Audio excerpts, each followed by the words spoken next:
Hey everyone, Golden Ninja 3000 here again. Today I'm reviewing LEGO Avatar set number 75572, Jake and Neytiri's first Banshee flight. This has 572 pieces, 2 minifigures, and it retails for $60 in the US.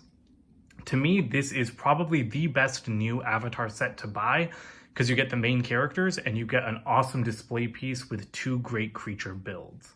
Our first minifigure is Jake, and this is probably the plainest version of him you can find. I love his facial expression, great torso print, and the same leg print that I think is on all of his minifigures across these sets.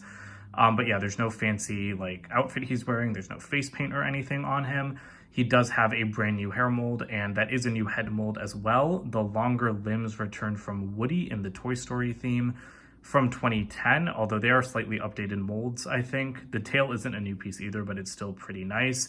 And the hair pieces do have a bar to connect to Pandoran wildlife.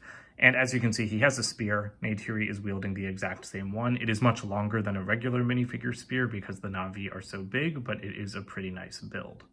Neytiri looks awesome as well. She is wearing some kind of headband thing. I don't remember exactly what that is, but I do remember her wearing something like that in the movie. But I definitely prefer the plainer face prints. This is the third Avatar set I'm reviewing, and I really prefer it when they just have completely neutral expressions without, stuff on their face like face paint or bandanas like this. But it is nice to get exclusive face prints in I think every single set. The one thing I don't like about these figures that I've said in the other reviews is I wish they had molded noses because I just think the faces look a little bit awkward.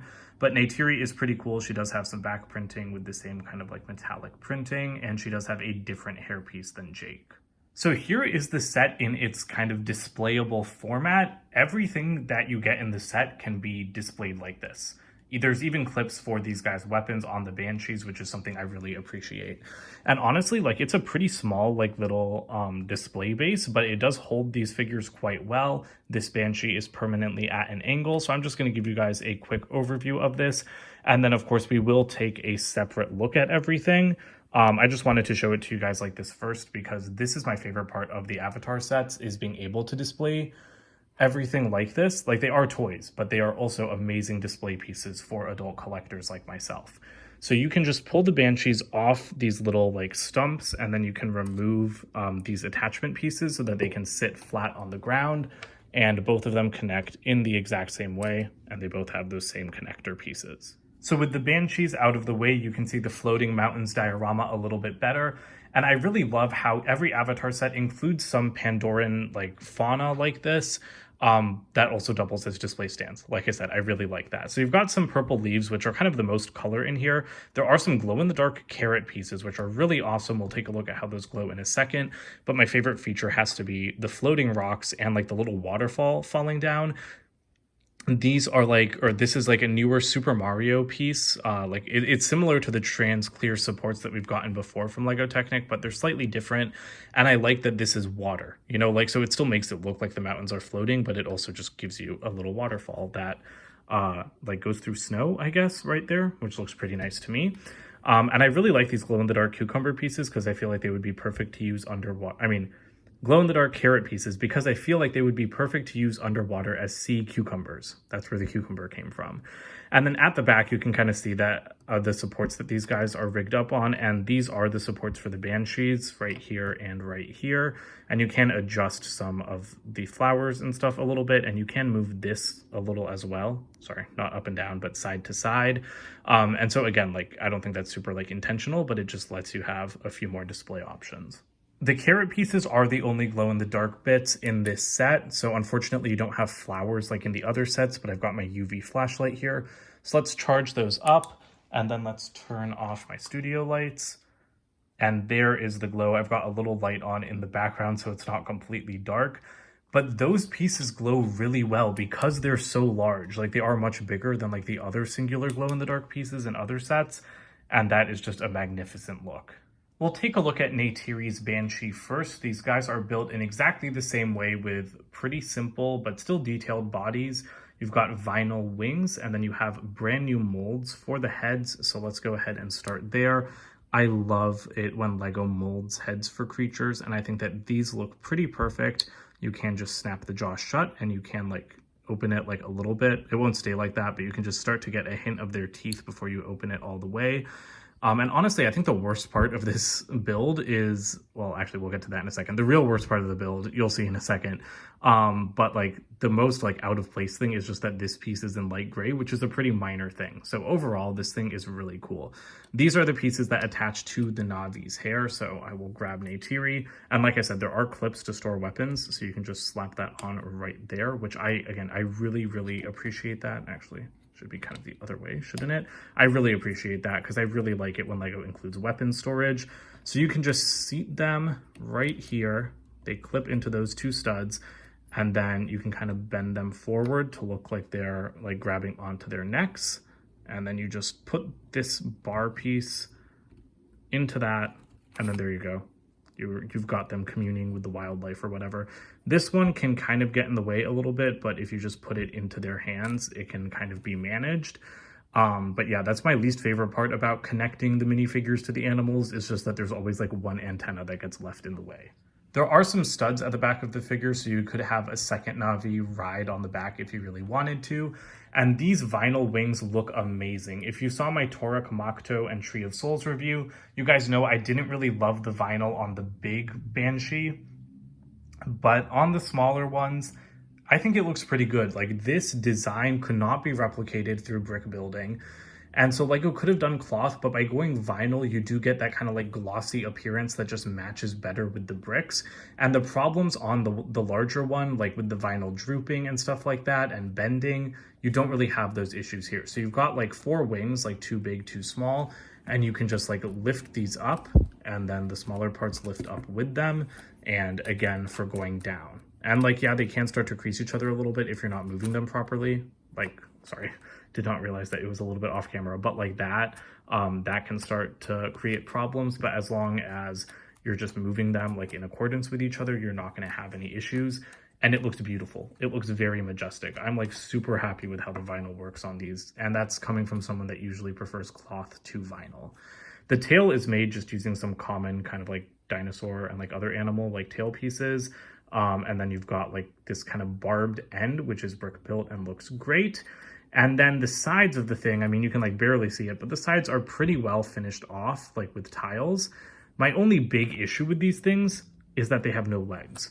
And that is something that I really hate.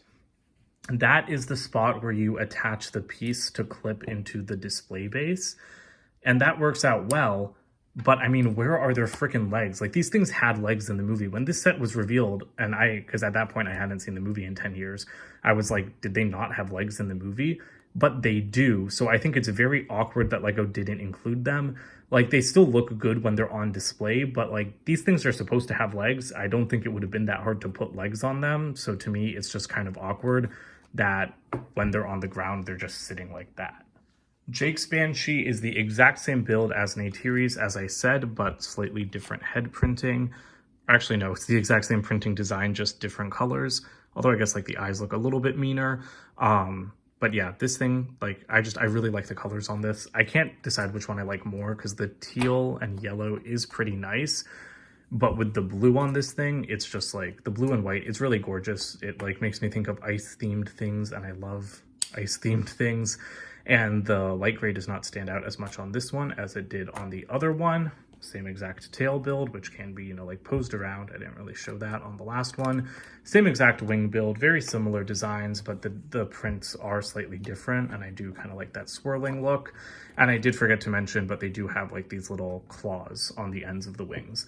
So yeah, that's pretty much it. Like I said, same exact build, but they are just absolutely gorgeous, and they have quite the presence on display. Here are the extra pieces. One weird thing is that you don't get any extra Navi tail pieces in this set, even though you get extras of them in every other Avatar set. So that's just kind of weird to me, but the coolest piece here is definitely this transparent light blue quarter circle tile. The box for this set is Lego's standard $50 box size, and it looks beautiful, like with the floating mountains in the background. It is just quintessential Avatar. Like, you know, people talk a lot about how Avatar is a very forgettable movie for the most part, despite making so much money. But this right here, this is what's iconic about it. Like this scene, like with the Banshees in the mountains. And then up top, we just have the minifigures and some plants. And then at the back, we've got measurements and just more shots of the set. You've got 3 instruction manuals to encourage building together. And I do like how the build was split up, because we build one Banshee, then the display base, then another Banshee. And there are pictures throughout of the Banshees in the movie, which I do appreciate. And yeah, I think LEGO captured it pretty well. And then at the back of the very first manual, you have the ad for all 4, I almost said 3, all 4 of the new Avatar sets. So overall, this set is pretty awesome. Like I said, I do think it's like the most iconic scene from the first Avatar movie. And on that basis, I think it's like the best Avatar set to buy. You get the 2 main characters, you get 2 awesome animals, and it's just a really nice scene to have displayed like this. Like, that is the #1 thing I love about all these Avatar sets, is how you can display them. But it's $60, and I really kind of don't feel like it's worth $60. Like, especially when you open the box, there's so few pieces in it, because there are almost 600 pieces. So it seems like a good price per parts ratio. But like, a lot of them are very tiny because they're to build like the skeletal structure of the wings. And the Avatar sets are extremely highly detailed. They're built like adult collector models, not like sets for kids. And so I just don't really feel like you get $60 worth of value here. Like, everything seems very large, but again, it's because all of this is just like empty space, like attached with vinyl pieces on top. So it seems bigger than it actually is, because there's not actually like that much building here if you actually look at what's going on. So I would still recommend buying this, but personally, I just think it's more of a $50 set, which is about the price that I paid for it. I paid $45, and that was fantastic. But yeah, if you're only going to buy one Avatar set, I would still recommend buying this one. I also think that 2 minifigures is a little bit light for a $60 set. But to be fair, like, you could have thrown in, you know, like other Na'vi figures that were in that scene when Jake gets his Banshee, but they're not like super iconic to the scene. So I understand why LEGO didn't put more in there. So yeah, that pretty much sums up my thoughts on this set. Don't forget to comment, like, and subscribe, and check out my website, goldenninja3000.com. And I'll see you guys in more videos soon. Bye for now.